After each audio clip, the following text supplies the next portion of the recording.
Hello dear students, welcome back to my channel physics SPC. Current electricity का एक question. 6 similar bulbs are connected as on the figure with DC source of EMF E zero interrelations. The ratio of power consumption by the bulb when all are glowing, मतलब ये सारे जो bulb हैं ये सारे जल रहे हैं। सेकंड है, in the situation when the two from section A and one from section B are glowing will be. ठीक है, तो देखो ये ए सेक्शन है, ये सेक्शन बी है। पहला केस है तो सारे जल रहे हैं, सारे ग्लो कर रहे हैं, तब पावर कंजप्शन मान लो P1 है, उसको कैलकुलेट करना है। फिर इस सेक्शन में से 2 बल्ब जल रहे हैं और इस सेक्शन में से केवल एक जल रहा है, तब फिर पावर कंजप्शन निकालना है, P2 निकालना है और उनका रेशियो पूछ रहा है। चलिए करते हैं। मान लो कि पहले ये सारे बल्ब जल रहे हैं, तो देखो इन सब के सिमिलर बल्ब हैं तो इन सब के रेजिस्टेंस सेम होंगे, तो इसको रीड्रॉ कर लो आप, एक रेजिस्टेंस बना लो आप ऐसे, क्योंकि इस बल्ब का रेजिस्टेंस आर, इसका भी आर, इसका भी आर, इसका भी आर, क्योंकि सिमिलर बल्ब्स हैं ऐसे। तो 1 2, तो यहाँ एक बल्ब है और यहाँ एक बल्ब है, यहाँ एक बल्ब है और यहाँ एक बल्ब है। यहाँ एक ये मोटा वायर जुड़ा हुआ है बेटा, मोटा वायर, पतला वायर, मोटा है, थिक वायर कनेक्टेड है यहाँ पे, ये देखो ये जुड़ा हुआ है। मान लो ये CD वायर है और यहाँ से आपकी एक बैटरी लगी है जिसका इंटरनल रेजिस्टेंस 0 है, केवल सेल का EMF दे रखा है। जब इंटरनल रेजिस्टेंस 0 होता है तो V और E बराबर होते हैं।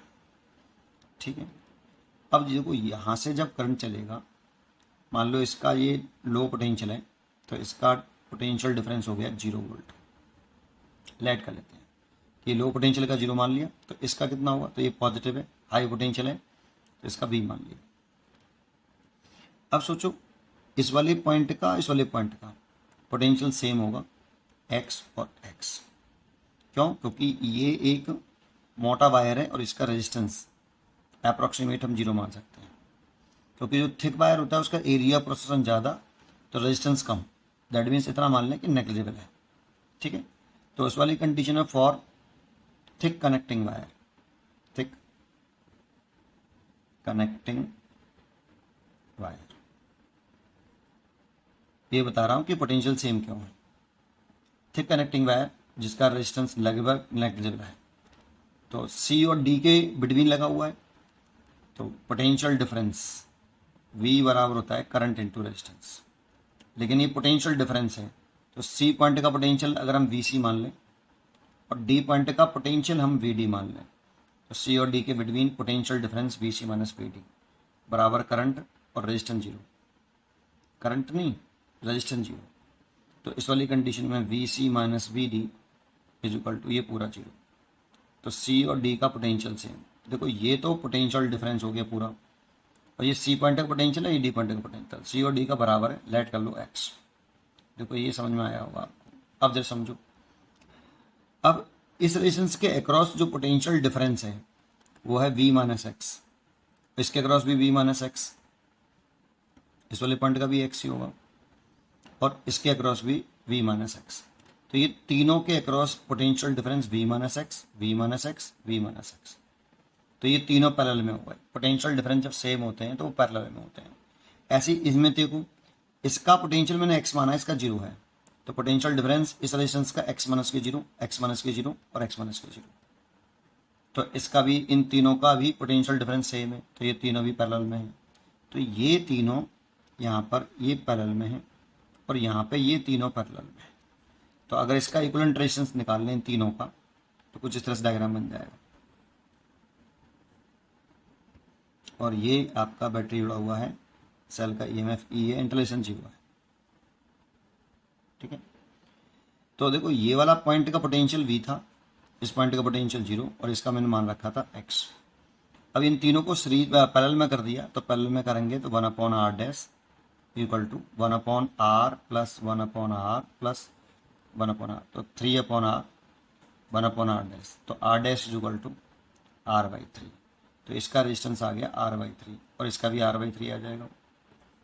अब देखो यहाँ से कण चलेगी I, तो ये अब सीरीज में, तो टोटल रेजिस्टेंस आ गया R इक्वलेंट वो R/3 प्लस R/3 और सर्किट कुछ इस तरह से बन गया। ये इसका रेजिस्टेंस हो गया 2R/3 और ये आपका इसका V इक्वल टू हो गया E, है ना, इसमें करंट जा रही है I, ठीक है। अब देखो इसमें पावर कितनी कंजम्पशन हो रही है, सारे बल्ब का ये टोटल रेजिस्टेंस निकाले ना, पावर कंजम्पशन लेट कर लो P1। देखो P बराबर होता है, एक तो होता है I²R, एक तो होता है V इंटू आई, एक होता है I²R और एक होता है V²/R। यहाँ पे हमें पोटेंशियल डिफरेंस दे रखा है और इक्विवेलेंट रेजिस्टेंस पता है, तो इस वाले का यूज़ कर लेते हैं V²/R का, पावर का। तो P1 इज इक्वल टू कितनी पावर कंजम्पशन होगी इस बल्ब में, मतलब पूरे सर्किट में अगर सारे जलेंगे तब, ऑल बल्ब अगर ग्लो करेंगे तो कितनी पावर कंजम्पशन होगी। तो V की जगह पे V की जगह पे E है, तो E² ओवर R इक्वलेंट हो गया 2R/3, तो 3 ऊपर पहुंचा दिया। इतनी पावर पहले वाले केस में कंज्यूम्ड होगी। अब इसका सेकंड केस चले जाएं, तो कह रहा है सेकंड केस में कह रहा है कि इनमें से सेक्शन ए, देखो ये वाला सेक्शन ए है, दैट मीन्स इधर वाला सेक्शन ए है, इसमें से 2 बल्ब ग्लो कर रहे हैं और इसमें से 1 बल्ब ग्लो कर रहा है, बी वाले सेक्शन में से 1 कर रहा है। तो इसमें से 2 कर रहे हैं, मान लो ये ग्लो नहीं कर रहा, ये नहीं कर रहा और इसमें ये नहीं कर रहा, तो ये सर्किट डायग्राम कुछ इस तरह से बन जाएगा, ठीक है। मान लो फ्यूज हो गया, बट उसका जो फिलामेंट है वो टूट गया, है ना, तो इस वाली कंडीशन में कुछ इस तरह से डायग्राम बनेगा।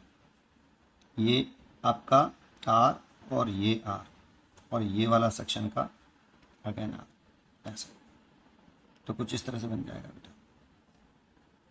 ये E और इंटरलेशन 0 है इसका, तो V बराबर E, तो इसका R है और इसका भी R है।